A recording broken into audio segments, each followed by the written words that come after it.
Wa qala radhiyallahu an wal maqalatul hadiyata asyarata, dan maqalah yang ke-11 anin Nabi sallallahu alaihi wasallam, dari Nabi Muhammad sallallahu alaihi wasallam, annahu, bahwasanya beliau qala, bersabda, as-salatu imaduddin, salat itu adalah tiangnya agama. Jadi kata Rasulullah, beliau bersabda, salat itu adalah tiangnya agama. Ini agama ini seumpama bentuk bangunan rumah. Rumah ini kalau nggak ada tiangnya, kira-kira bisa nggak berdiri di rumah? Nggak bisa. Bisa nggak? Nggak bisa. Ini masjid, kalau nggak ada tiang-tiang ini nih, kira-kira bisa berdiri nggak di masjid? Nggak bisa. Nah, agama pun begitu. Kalau kita ngaku Islam tapi nggak ngerjain sholat, berarti cuma namanya doang, nggak ada bangunannya. Iya, ngaku doang. Islam KTP-nya Islam, sholat kagak, ngaji kagak, puasa kagak. Lah, di gimana ada bangunannya kalau begitu?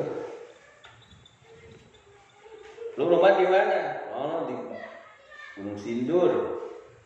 Sebelah mana? Ya sebelah sono. Sono mana? Gunung Sindur. Ya kagak ada bangunannya, bingung dia. Mana? Iya kan? Ngakunya di Gunung Sindur punya rumah, tapi rumahnya di mana? Sebelah sono. Sono mana? Begitu juga orang ngaku Islam kagak sholat. Nah, berarti roboh agamanya, nggak ada agamanya. Ai asluhu, yakni pokok pangkalnya agama. Ya. Pokok pangkalnya agama qawamuddin, maka berdirinya agama laisa illa biha, kecuali tidak lain ya hanya dengan sholat. Jadi berdirinya agama itu, bisa kokohnya agama itu kecuali dengan sholat. Tidaklah bisa berdiri agama kecuali dengan mengerjakan sholat. Kama anal baita, sebagaimana bahwasanya rumah la yakumu, tidak akan bisa berdiri, tidak bisa akan kuat, illa ala umudihi, kecuali atas tiangnya. Rumah nggak bakal bisa kuat, nggak bisa berdiri kalau nggak ada tiang. Maka berdirinya rumah itu atas tiangnya. Fahiyya, maka sholat itu adalah tahqiqun, menyatakan lil ubudiyati, ya, sebagai penghambaan. Jadi sholat itu merupakan tanda bukti nyata kita bahwa kita ini adalah seorang hamba Allah. Jangan ngaku kita sebagai hamba Allah, sholat enggak, ibadah enggak. Berarti nonsen, bohong.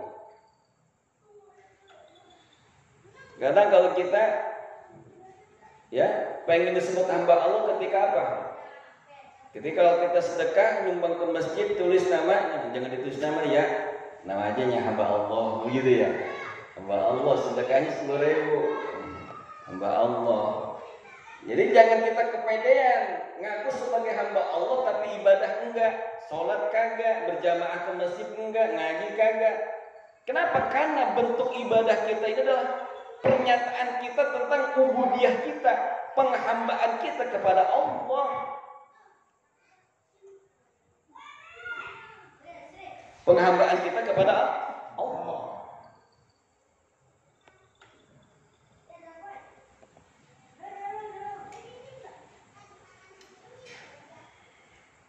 Jadi sholat itu adalah tahqiqun lil ubudiyah, kenyataan kita sebagai hamba Allah. Wa ada'un lil haqqil rububiyyati, dan menunaikan sebagai hak ketuhanan, yaitu haknya Allah. Satu, sholat itu, ibadah itu adalah merupakan pernyataan kita sebagai hamba Allah. Dan yang kedua adalah menunaikan haknya Allah, hakun rububiyatin. Haknya Allah. Allah mempunyai hak, kita mempunyai kewajiban. Kita mempunyai kewajiban, maka antara hak dan kewajiban harus seimbang. Jangan kita nuntut sama Allah minta rezeki, minta ini, minta itu, ibadah kagak. Maka di dalam surat Al-Fatihah, iyyaka na'budu wa iyyaka nasta'in. Pertama apa? Na'budu dulu, jangan nasta'in mulu sama Allah. Minta mulu. Benar enggak? Na'budunya kagak. Maka di dalam ayat Al-Fatihah itu iyyaka na'budu wa iyyaka nasta'in. Ibadah dulu sama Allah baru minta. Jangan minta mulu rajin.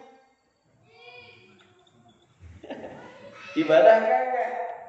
Minta gaji mulu, kerja kagak. Lah gimana itu? Bener gak? Untuk kagak dikelepak juga sama Allah, ibadah kagak, minta mulu. Ya, kalau mintanya banyak banget, ya Allah minta rezeki yang banyak, ya Allah mudah-mudahan keluarga sehat, ya Allah mudah-mudahan keluarga dilindungi, ya Allah mudah-mudahan usaha lancar, ya Allah, banyak banget mintanya. Ya Allah mudah-mudahan masuk surga, ya Allah, apalagi itu. Ya. Tunaikan dulu hak Allah. Wa jami'ul ibadati, dan semua bentuk ibadah-ibadah itu wasailu ila tahqiqi sirriha, ialah sebagai wasilah, wasilah. Tahu wasilah enggak? Tahu wasilah enggak? Perantara, jembatan. Maka kalau kita sering dengar tawasul, yuk tawasul dulu yuk. Dengan apa? Dan kita ngarep berkah kepada para wali-wali Allah. Tawasul itu boleh enggak? Boleh. Bertawasul dengan ibadah, bertawasul dengan orang-orang yang soleh, boleh. Ya. Jangan bid'ah, dolalah, pinar, apa-apa bid'ah mulu. Jadi sholat itu adalah wasail ila tahqiq sirriha, sebagai wasilah kepada menyatakan rahasianya sembahyang itu. Jadi semua ibadah-ibadah itu adalah merupakan wasilah, bentuk perantara kepada menyatakan rahasianya sembahyang. Wasamtu, dan berdiam itu afdalun, lebih utama. Jadi kata Nabi, wasamtu afdalun, dan berdiam itu lebih utama. Artinya berdiam, enggak banyak ngomong. Gak banyak ngomong yang tidak perlu, yang tidak penting. Jangan ngoceh mulu kayak burung beo, ya. Tapi ngocehnya apa? Kagak ada manfaatnya. Ngomongin orang, ngomongin apa ini itu. Tapi kalau ngomongin masalah apa? Agama, ngomongin masalah ilmu, gak boleh diam kita. Ya. Lihat ada kebatilan, gak boleh diam kita. Maka ketika kita diam melihat kebatilan, sama itu dengan apa? Setan ganggu. Ya, kalau kita melihat kebatilan lalu kita nggak mencegahnya, kita diam aja, bodo amat lah, penting kagak ganggu gua. Terkadang gitu deh, kebanyakan kita lihat maksiat di lingkungan kita kagak aware, kagak apa? Kagak peduli. Dibilangnya apa?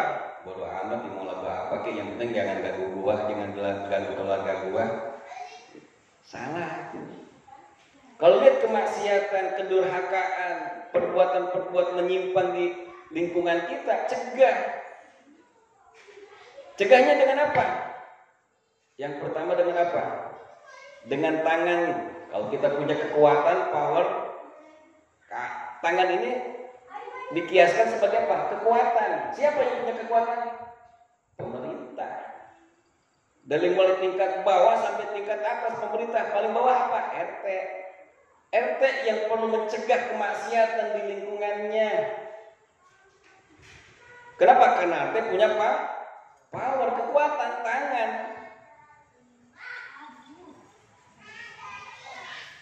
Kata Nabi kan apabila engkau melihat kemungkaran, fal yughayyiru biyadihi, maka robahkan dengan tanganmu, artinya dengan kekuatanmu. RT kagak sanggup, lapor sama RW. RW kagak sanggup, lapor sama siapa? Kepala desa. Kepala desa kagak sanggup juga, lapor sama kecamatan. Camat kagak sanggup juga, lapor sama bupati. Bupati kagak sanggup juga, lapor sama siapa? Gubernur. Gubernur lapor apa nggak bisa juga, siapa lagi? Gubernur wali kota balik lagi. Sampai siapa? Presiden paling tertinggi. Itu yang harus bertanggung jawab merubah, mencegah kemungkaran, mencegah kemaksiatan. Bukan dikasih tempat, bukan dikasih jalan, bukan dipermudah. Ini zaman sekarang, masya Allah, kemaksiatan udah mulai terang-terangan Pak. Kemungkarotan, penyimpangan, LGBT, masya Allah sekarang udah mulai lagi nih, heboh lagi. Hati-hati Pak, anak-anak kita dulu nih orang tua ngeri punya anak perawan. Sekarang mah anak laki-laki juga kita ngeri, benar gak? Lah kemarin ada videonya tuh di kafe mana tuh di daerah Pancoran. Masya Allah, laki-laki sama laki peluk-pelukan di tempat umum, di kafe. Kafe Pak, bukan di kamar, di kafe. Tempat umum. Beraninya itu anak muda peluk-pelukan, rangkul-rangkulan di tempat umum. Coba bayangin. Mau jadi apa negara ini kalau itu semua dibiarkan? Sudah jelas sejarah di dalam Al-Quran. Allah hancurkan kaum Lut, kaum Sodom, umatnya Nabi Lut. Kenapa? Karena perbuatan menyimpang tersebut. Kalau dibiarkan negara ini akan hancur Pak. Allah murka. Maka hukumannya bagi LGBT ini bukan dipanggil Pak, dilempar dari tempat yang paling tinggi. Kenapa? Saking hinanya itu perbuatan. Kalau zina diranjam, kalau ini bukan diranjam, dibawa ke tempat yang tinggi, dilempar dari atas ke bawah. Hukumannya bagi LGBT itu. Kenapa? Ini penyimpangan Pak. Bukan ini kan fitrah Allah, kata gitu dibilang. Hak asasi manusia. Hak yang mana? Allah tuh enggak menciptakan Agus sama Adam, enggak. Allah menciptakan Adam sama Hawa. Hati-hati makanya ini. Ya. Kita jangan diam melihat kemaksiatan, penyimpangan. Kenapa ini Allah murka? Kalau Allah udah murka, Allah turunin pasukannya. Lah kalau presiden nurunin pasukan, paling polisi sama Satpol PP. Allah kalau murka, pasukannya siapa? Gunung Merapi. Ada yang sanggup menjaga Gunung Merapi? Bamarijan lewat. Bamarijan lewat. Siapa coba? Tsunami, longsor, banjir bandang, gempa, itu pasukan Allah Pak. Itu semua adalah makhluk Allah. Makhluk Allah gak bisa bergerak kalau tanpa Allah suruh. Itu gunung muntah, gak dengan sendirinya. Allah yang punya kuasa. Allah perintahkan itu gunung supaya muntah. Hati-hati nih kita nih, anak-anak kita Pak, anak-anak. Aduh, dulu mah ya Allah punya anak perawan kita harus, sekarang mah anak laki-laki juga kita khawatir banget. Kenapa? Ini maksiat merajalela. Maka nggak boleh kita diam. Diam itu kalau berkata, ya bicara tentang hal-hal yang tidak perlu, yang tidak penting. Wa qala sallallahu alaihi wasallam, bersabda Nabi Muhammad sallallahu alaihi wasallam, "Asy-syamtu arfa'ul ibadah." Diam itu adalah paling tingginya ibadah. Jadi diam itu adalah paling tingginya ibadah, kata Rasulullah. Rawahu Ad-Dailami, ini hadis riwayat Imam Ad-Dailami an Abi Hurairah radhiyallahu anhu, daripada Imam Abi Hurairah radhiyallahu anhu. As-sukutu, yakni diam itu, Ya, dari kita berbicara amal la yanfa'u, dari perkara atau bicara yang tidak berguna, tidak bermanfaat fid dini wa dunya, di dalam masalah agama maupun masalah dunia. Jadi diam di sini adalah diam dari bicara yang tidak bermanfaat, baik manfaat di dalam agama maupun di masalah dunia. Wa tarkur radi, dan menolak ala mani antada, terhadap orang yang melampaui batas. Ya. Min arfa'il ibadah, termasuk daripada paling tingginya ibadah.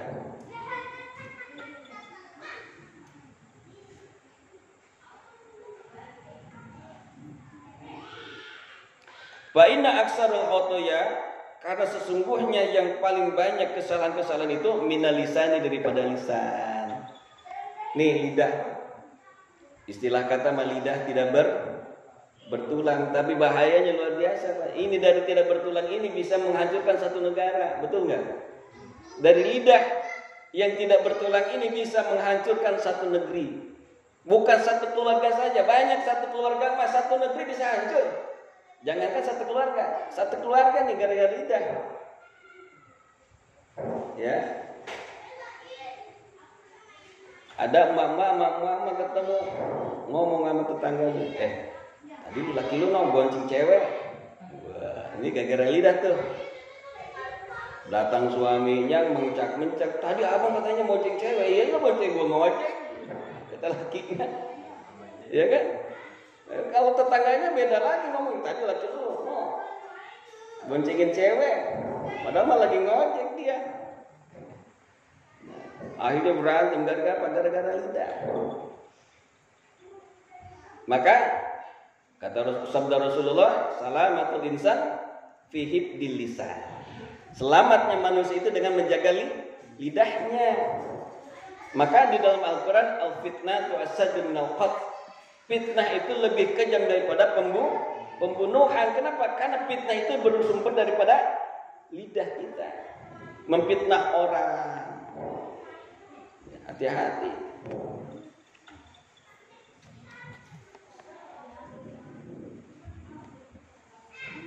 Bapak-bapak ketemu sama bapak-bapak, tadi bini lu ngobrol sama cowok di mana? Di pinggir jalan. Pas ditanya, katanya lu lagi ngobrol sama cowok. Iya lah, ngobrol sama tukang sayur. Nah, itulah dari akibat omongan, ya, bisa terjadi perpecahan.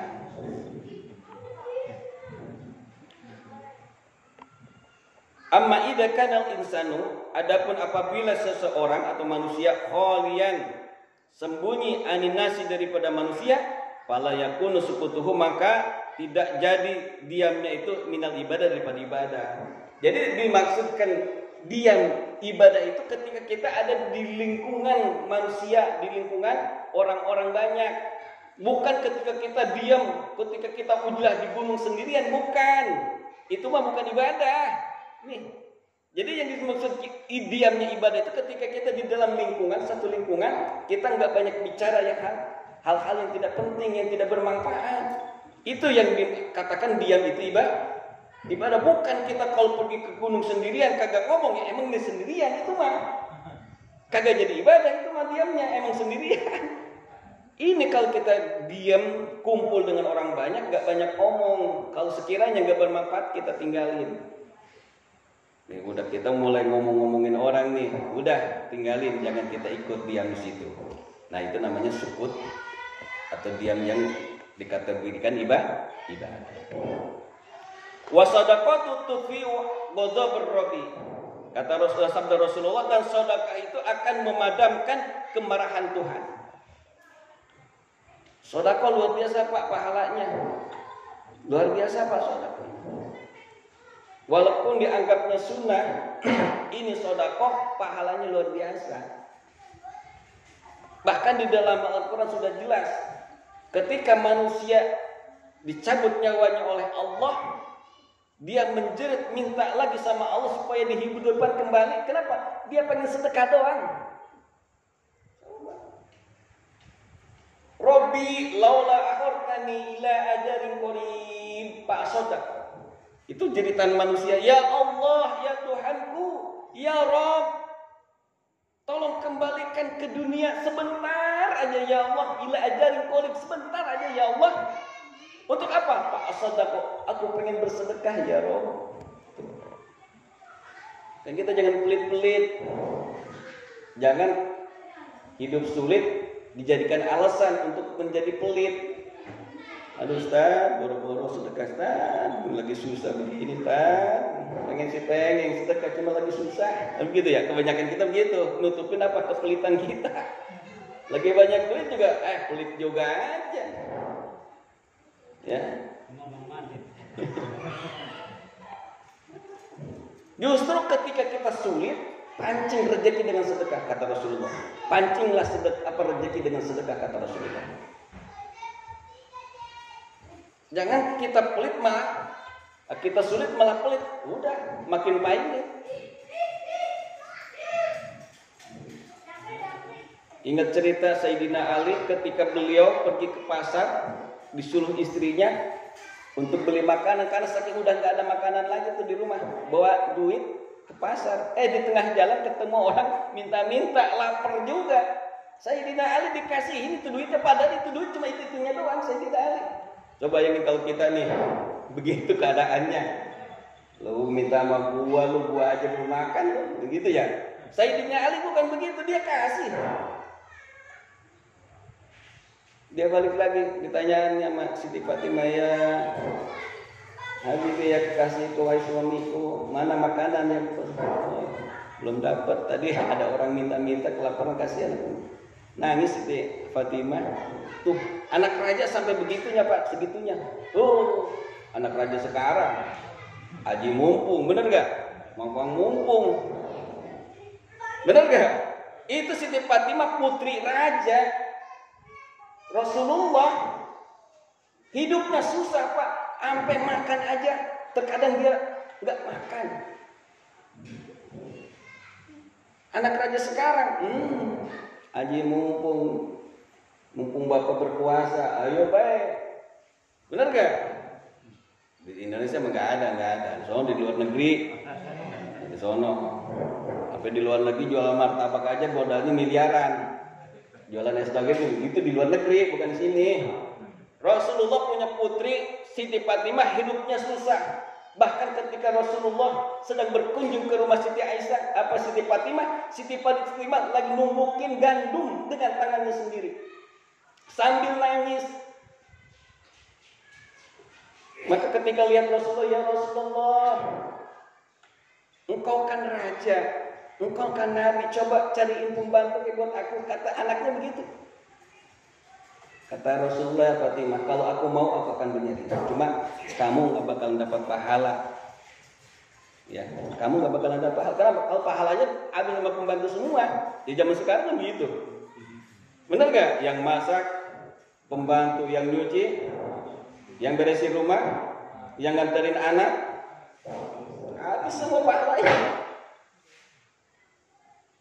Habis pahalanya sama pembantu. Maka kata Rasul, kalau aku mau, aku akan carikan pembantu buat kamu. Bahkan kalau aku mau itu batu yang buat numbuk gandum, itu aku akan perintahkan, dia akan numbuk sendiri. Kata Rasulullah begitu tuh. Ya batu juga kan bisa. Makhluk sama Rasulullah semuanya beriman, tunduk sama Rasulullah. Saking pernah diceritakan ketika Rasulullah mau nyebrang sungai, saking jauhnya itu jarak sungai, itu batu nyamperin. Buat diinjak sama Rasulullah, buat nyebrang sungai itu nyamperin batu. Masya Allah. Nah, ketika Rasulullah sedang buang air kecil nih, itu pohon-pohonan ngelilingin Rasulullah supaya nggak kelihatan, tutupin Rasulullah. Itu makhluk. Kata Rasulullah, kalau aku mau batu yang kau pegang untuk numbuk bandung itu, aku perintahkan untuk numbuk sendiri. Tapi kamu gak bakal dapat pahala. Itu saking susahnya anak lain sampai segitunya. Kita, ya Allah, kalau bisa mah anak kita lebih senang daripada kita, kan gitu benar. Rasulullah nggak begitu. Bahkan diteruskan kesederhanaannya seorang pemimpin oleh siapa? Sahabat-sahabat yang lain, sampai sahabat Umar. Sahabat Umar, Masya Allah, tidur aja di pelepah korma. Sahabat Umar. Maka kalau zaman sekarang ada pemimpin disamakan dengan Umar bin Khattab, Fred. Sayyidina Umar ketika beliau keliling nih, ya, meriksa rakyatnya ada yang kelaparan, beliau panggul itu beras, dipanggul sendiri, Pak. Sama pengawalnya beliau enggak. Ini adalah bebanku yang akan nanti dipertanggungan jawab di akhirat. Bukan dilempar-lempar, Pak, bukan. Ini mending ya di sono. Ini sampai nama Umar bin Khattab jauh, Pak. Umar bin Khattab dipanggul sendiri, dianterin, dimasakin, bahkan dimasakin sendiri sama Umar. Bukan dilempar-lempar, bagi kau semua dilempar, bukan. Umar bin Khattab seperti itu. Itu figur pemimpin ya yang luar biasa, Pak.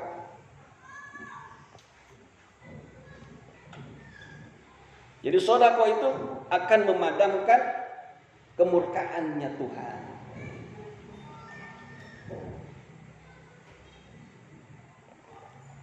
Wasamtu dan diam itu afdalul, lebih utama. Qala sallallahu alaihi wasallam, bersabda Nabi sallallahu alaihi wasallam, as-samtu zainun lil alim. Diam itu adalah merupakan perhiasan bagi orang alim. Wasitrun lil jahil, dan jadi penutup bagi orang-orang bodoh. Jadi diam itu merupakan perhiasannya orang alim. Jadi orang alim jangan banyak ngomong yang tidak perlu, apalagi sampai ketawa-ketawa, ya. Jaga wibawa. Dan juga diam itu adalah merupakan penutup bagi orang-orang bodoh. Jadi bodoh itu jangan banyak ngomong kalau orang bodoh. Diam aja udah. Tambah banyak ngomong, tambah ketahuan bodohnya. Bener gak? Iya, orang bodoh banyak ngomong, ketahuan bodohnya. Tapi kalau kita nggak banyak ngomong, orang nggak bakalan tahu kita bodoh. Nah maka diam itu adalah merupakan perhiasan bagi orang alim dan penutup bagi orang bodoh. Kata Rasulullah itu benar. Maka kalau kita nggak tahu, udah diam aja. Lo tahu nggak ini? Kata agamanya gimana sih ini dalilnya? Nggak tahu gua. Udah kita aja nggak tahu. Atau diam aja udah. Jangan, ini begini. Akhirnya apa? Sesat. Udah sesat, menyesatkan lagi, menyesatkan orang lain. Maka sebutnya dilun. Maka kita jangan sampai salah berguru, salah nanya orang bodoh. Iya kan? Nanya orang bodoh. Menurut lu gimana tuh pengajian di Al-Ikhlas? Ngapain pengajian begitu? Oh, itu mah bukan pengajian sunnah, itu mah yang bid'ah itu mah.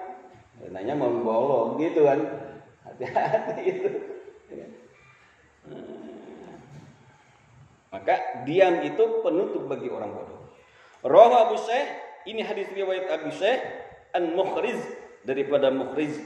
Wa dzalika, dan yang demikian itu lima pisumti, karena adanya diam itu minal waqari, daripada sifat kewibawaan. Tuh, jadi diam itu ternyata menunjukkan kewibawaan kita. Ya, menunjukkan kewibawaan kita. Air rozanati, yakni apa?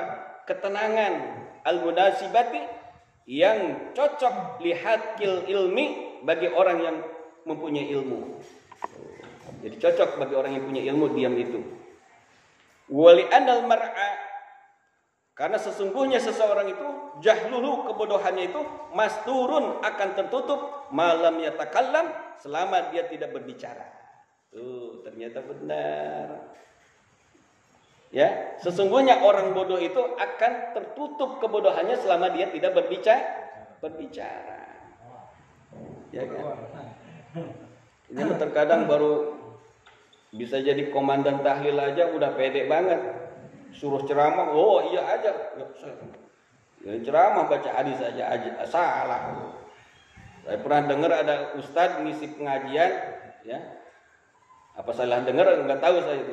Tolabul ilma faridotun ala muslimin. Tolabul ilma dari mana kalimat tolabul ilma? Pede banget ustadz itu, suaranya kenceng lagi di masjid. Tolabul ilma. Walau alam salah dengar apa gimana saya itu, saya Masya Allah orang pede banget. Ya, tolabul ilmi apa? Irobannya nggak tahu itu bagaimana. Tolabul ilmi baru itu benar kan Pak? Itu kalimat idofat. Idofat itu harus dijarkan ujungnya. Tolabul ilmi bukan ilma, ilmi. Jar itu apa? Zr. Gitu kata ilmu nahunya. Kalau tolabul ilma apa? Bingung itu mah. Kalau utlubul ilma, iya utlubul ilma. Kenapa? Itu jadi maf'ul bih daripada apa? Fi'il amr. Kalau tolabul ilma, apa kalimat tolabul ilma irobannya? Bingung. Makanya hati-hati Pak, jangan kepedean. Itu menunjukkan kebodohan kita. Jadi orang, tapi kalau ngomongnya depan orang bahlul juga, orang bodoh juga, hebat. Ya depannya orang bodoh semua. Tapi gilir yang di depannya orang alim, diketawain.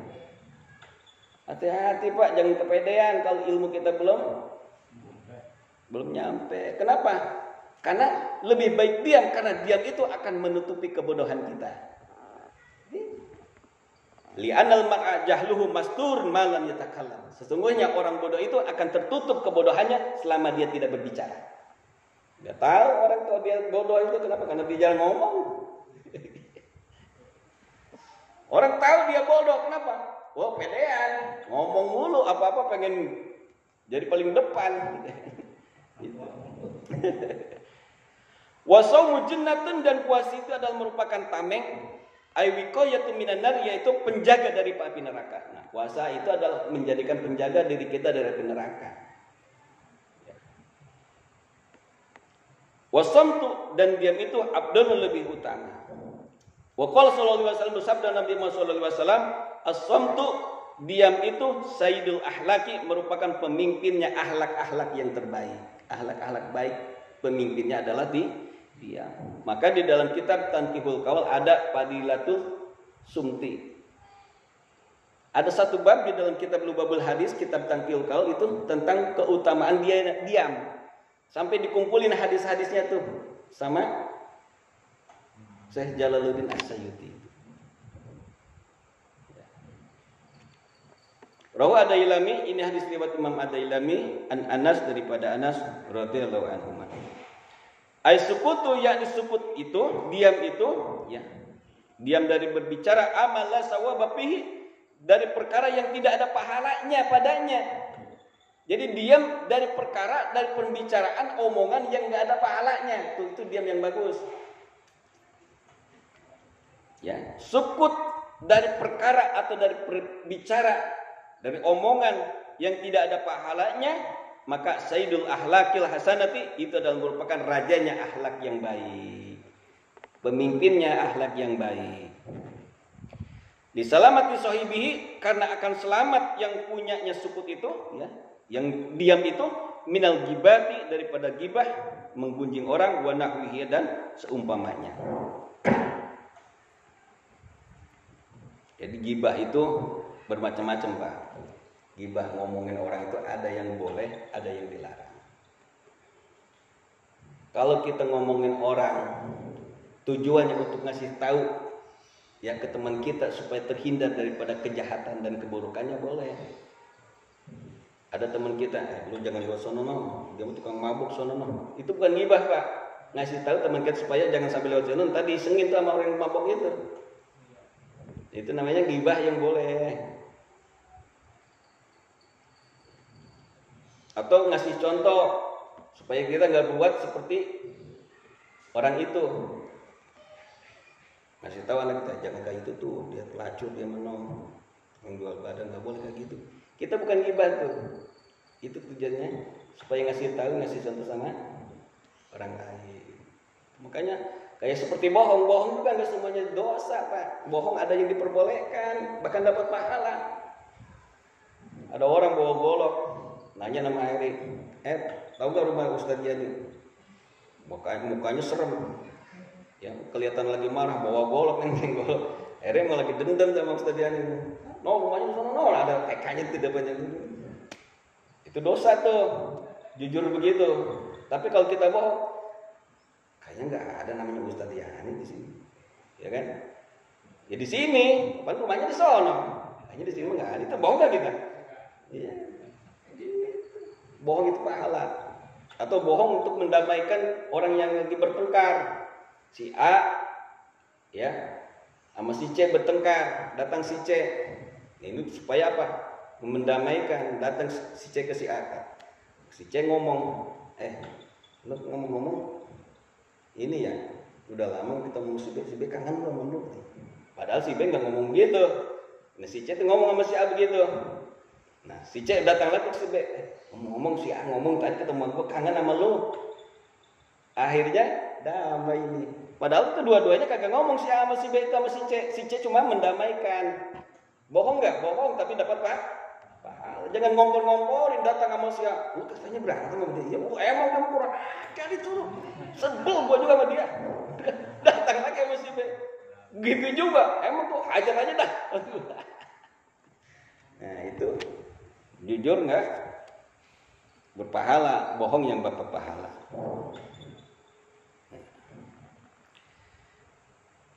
Amal istighalu, adapun bekerja dengan sibuk bima fihi sawabun, dengan berkata-kata yang ada pahalanya, min nahwi zikrin, dari seumpama kita berzikir, wa qiraatil qur'ani, dan membaca Al-Qur'an, wal ilmin, dan juga ilmu agama, bahwa maka itu afdalun minas sumti, lebih utama daripada dia. Tuh, kalau kita untuk berzikir, bersolawat, baca Al-Quran, taklim seperti ini nih. Ini bukan diam. Nah, kalau saya diam, bapak-bapak, jamaahnya, kamu dengerin apa? Maka berbicara seperti itu dapat pahala, lebih utama daripada diam. Ngerti? Jadi diam itu nggak semuanya bagus. Justru ketika kita berbicara tentang masalah agama, kita berzikir, baca Al-Quran, baca sholawat, ngasih ilmu, belajar, maka itu lebih utama daripada kita diam. Baca sholawat yang kencang, malam Jumat syiar, benar gak? Iya. Azan, yang kencang azan. Alhamdulillah sih kemarin ya sempat heboh tapi kita lawan sama umat Islam tuh. Ya tetap aja kan kita pakai speaker azan dulu ya. Azan manggil, suruh pelan-pelan. Siapa yang mau dipanggil kalau pelan? Bener nggak? Iya, kenceng aja kagak datang, apalagi pelan. Masya Allah. Aneh-aneh kita negara kita ini. Ya bukan di negara kita sih, negara tetangga, you know? Aneh-aneh di negara tetangga begitu. Umat Islam ngutak-atik mulu.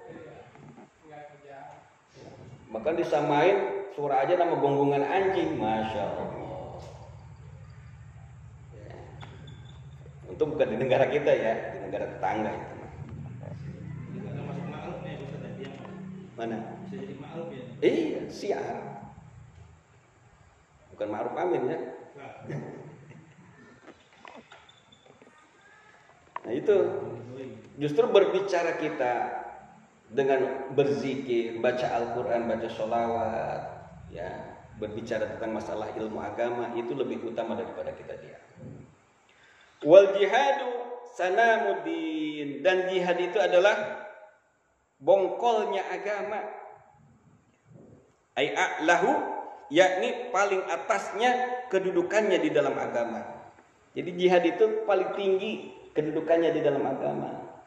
Tapi juga ada juga tuh di negara tetangga, kalau dengar kata-kata jihad, oh teroris, dikatain radikal, tuh di negara tetangga itu.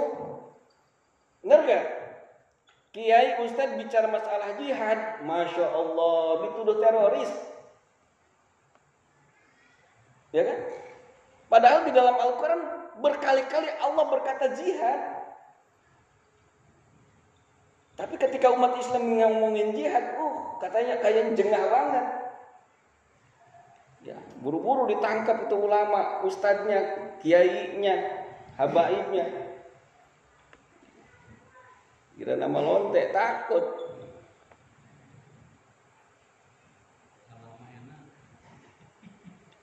Ya kan?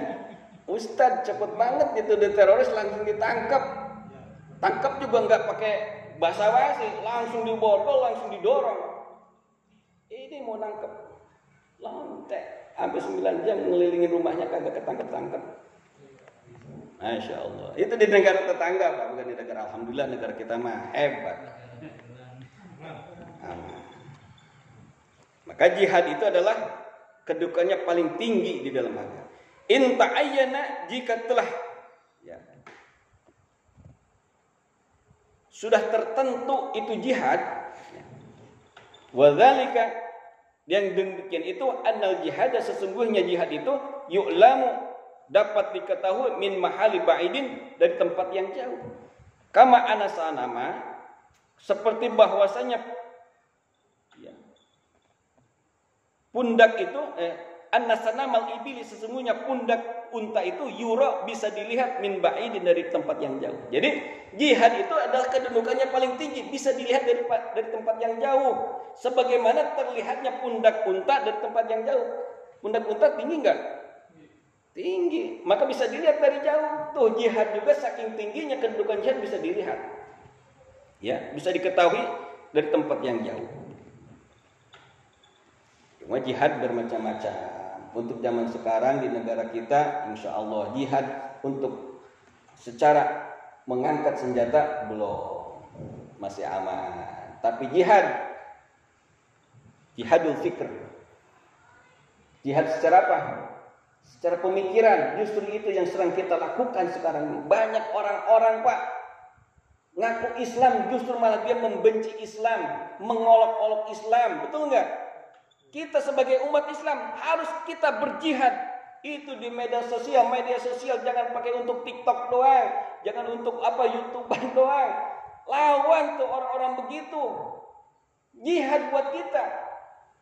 Jihad ini nih yang di depan mata kita, jihad begitu tuh. Banyak orang-orang ngaku Islam tapi nyinyir masalah syariat, dia nggak percaya. Masya Allah. Sama syariat agama nggak percaya. Saya orang Islam tapi saya nggak percaya syariat, katanya begitu. Gimana? Ngaku Islam tapi nggak percaya syariat. Lu mau lakuin apa? Sholat syariat bukan? Sholat syariat. Zakat syariat bukan? Puasa syariat bukan? Pergi haji syariat bukan? Lah dia bilang saya orang Islam tapi nggak percaya syariat. Lah dia aneh. Masya Allah, nikah syariat. Hati-hati, makanya kita lawan Pak, itu jihad kita, jihadul fikr. Sekarang jihad pemikiran Pak, bukan jihad mengangkat senjata sekarang. Jihad pemikiran yang harus kita lawan orang-orang begitu. Jangan kita kalah. Gak peduli kita mau dibilang kadrun kayak apa, lawan. Bodoh amat.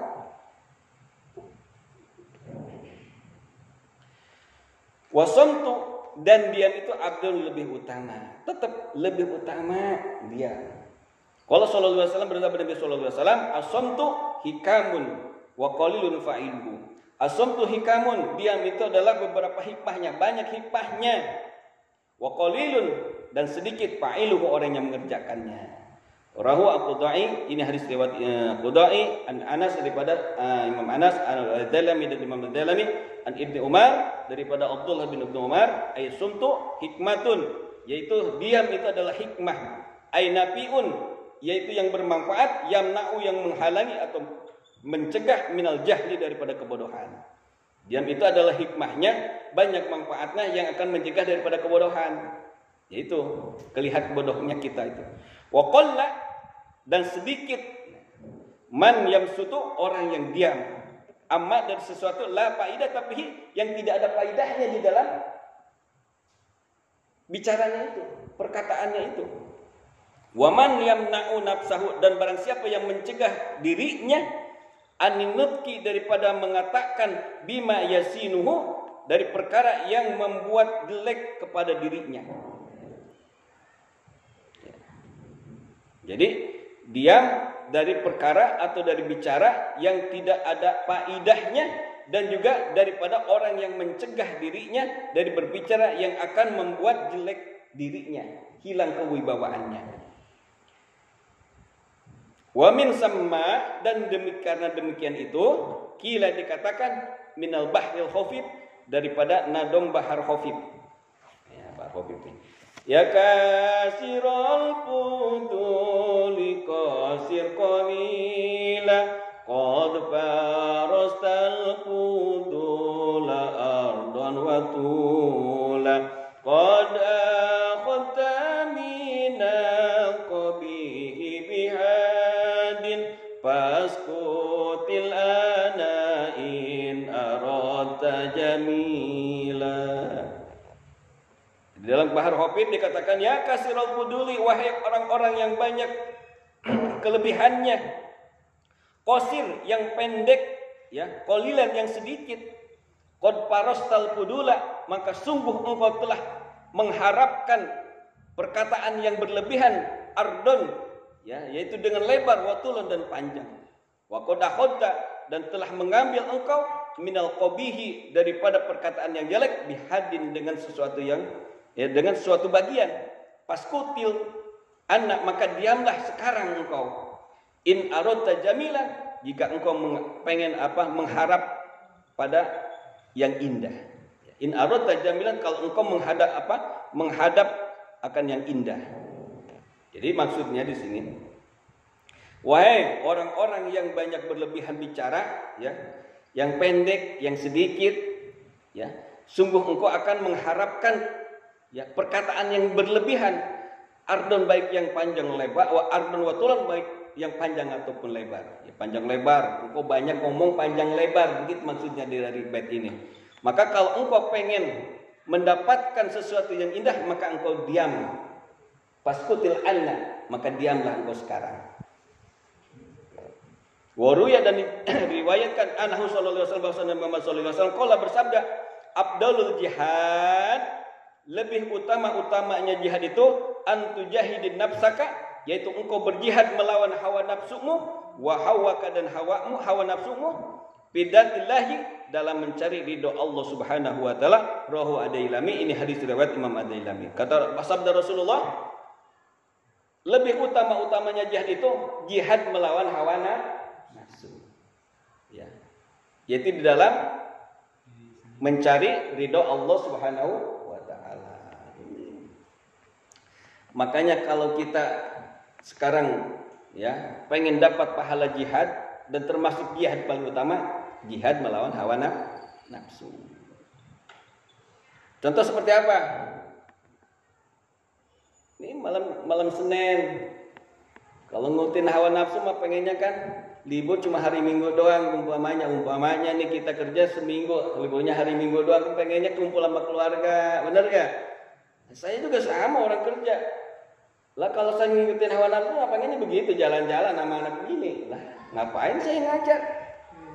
Bener gak? Halan-halan. Tapi apa kita lawan itu nafsu kita? Kenapa? Emang nafsu itu pengennya yang enak-enak, yang senang-senang. Kita lawan. Untuk apa? Duduk di majlis taklim. Nah, itulah afdalul jihad. Lebih utama-utamanya itu melawan hawa nafsu. Nafsu kita pengennya rebahan, nonton TV. Bener gak? Itu kita lawan, Pak. Berat, emang berat. Kalau lihat lawan musuh mah kelihatan depan kita, bener gak? Ini lawan hawa nafsu ada di diri kita, maka disebutnya afdalul jihad. Lebih utama-utama jihad melawan hawa nafsu. Wallahu a'lam bishawab. Rabbina ilma warzuqna fahma. Mudah-mudahan ilmu yang kita pelajari bisa bermanfaat bagi kita semua. Amin ya Allah ya Rabbal alamin. Mudah-mudahan saudara-saudara kita jamaah Masjid Jami Al-Ikhlas yang belum bisa bergabung, ya, mudah-mudahan Allah kasih hidayah. Dan mudah-mudahan mereka menerima hidayah dari Allah Subhanahu wa taala. Ya, mudah-mudahan kita semua yang sudah dapat hidayah, Allah kasih keistiqomahan. Amin ya Allah ya Rabbal alamin. Al-Fatihah.